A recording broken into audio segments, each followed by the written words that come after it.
Stock market investing can be the single most useful skill you can do for making money your concern and taking control of your financial life.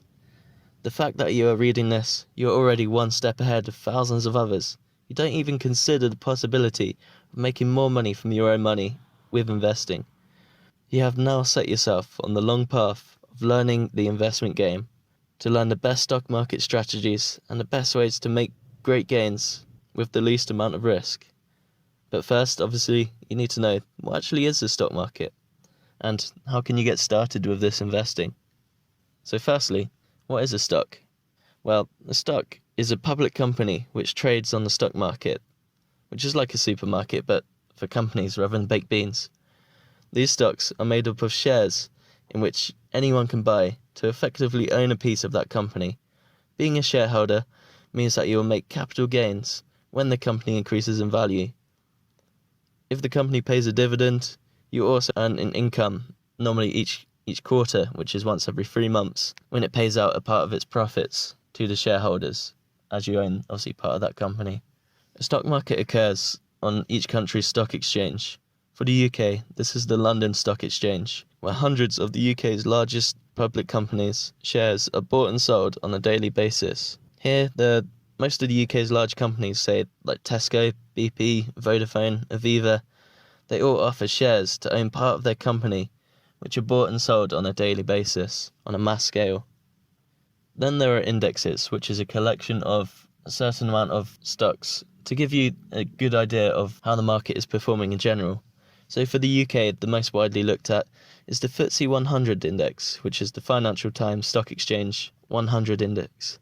This is a combination of the largest 100 public UK companies trading on the London Stock Exchange. The FTSE 100 is often looked at for a general perspective to see how well UK businesses performed each day. These companies are much larger and well established and are unlikely to disappear when financial pressures hit. I'd say looking at these companies can be a great place to start for a beginner investor in the UK. Although they are likely to give you lower returns in general because they're already such big companies, they're less likely to grow as fast as the smaller companies who are looking for growth. Investing in one of these companies is less likely to lose you a lot of money because they're already well established, have a good market share, and know how to run a solid business strategy. It's also important to note the London Stock Exchange also includes other indexes, such as the FTSE 250, the UK's next 250 largest companies. These are also fairly decent investments to look into for beginners. And also the FTSE Small Cap, which is even smaller market cap companies. Here you will find lots of amazing growth companies, but there's a little bit more risk involved because they're less well established and it's harder to see where they will go in the future. The smaller the size of the stock, the more volatile they may be. This is because a large sell or buy session of the stock will be a more significant percentage of the overall company's capitalization. Although there are many great companies in these indexes, for beginners, as I mentioned earlier, it will be much safer to focus on investments in the FTSE 100 and perhaps the 250 indexes due to the increased stability of these companies. The fact that these companies are much larger means that public knowledge of these companies will be much greater, meaning you'll find it much easier to find more information about these companies too.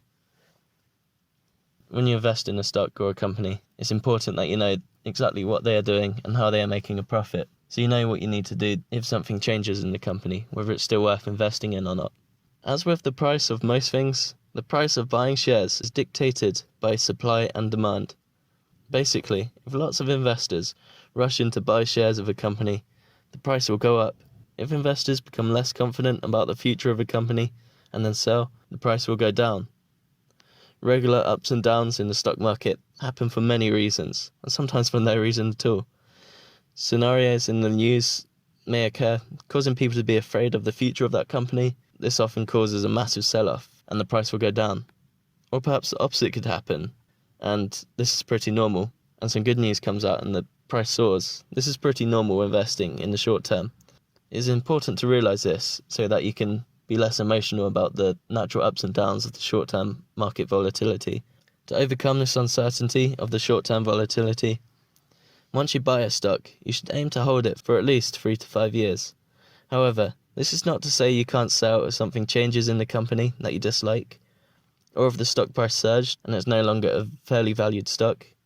The intention to hold for at least 5 years will see that you don't worry about the short-term drops in the market.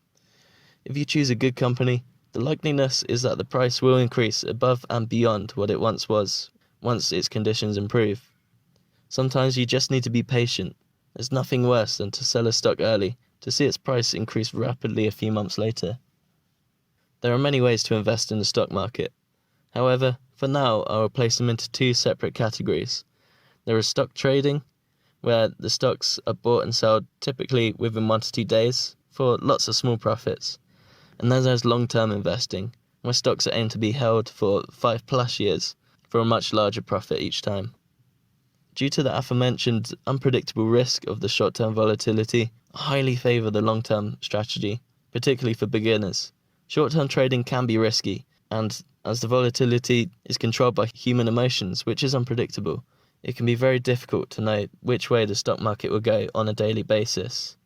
So long-term stock market investing is the main strategy that will be taught with Money or Concern.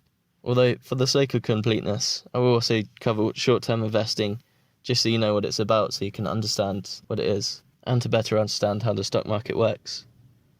So thanks for watching. I hope this gives you a better understanding of how the stock market works, and I hope to some extent it's inspired you to start investing in the stock market.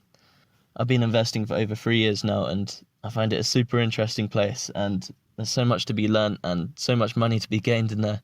So stay patient and try to pick up as much information as you can. If you stay tuned with Money or Concern, I'll keep posting a lot of new stock market information. You can either find what's already out in the moneyorconcern.com website, in the investing section, or stay tuned with this Money or Concern YouTube channel, where I'll be posting regular investing tips and strategies over the next few months. If you'd like to keep following these, be sure to subscribe to the YouTube channel and show your support. So thank you for watching, and stay tuned for more financial tips.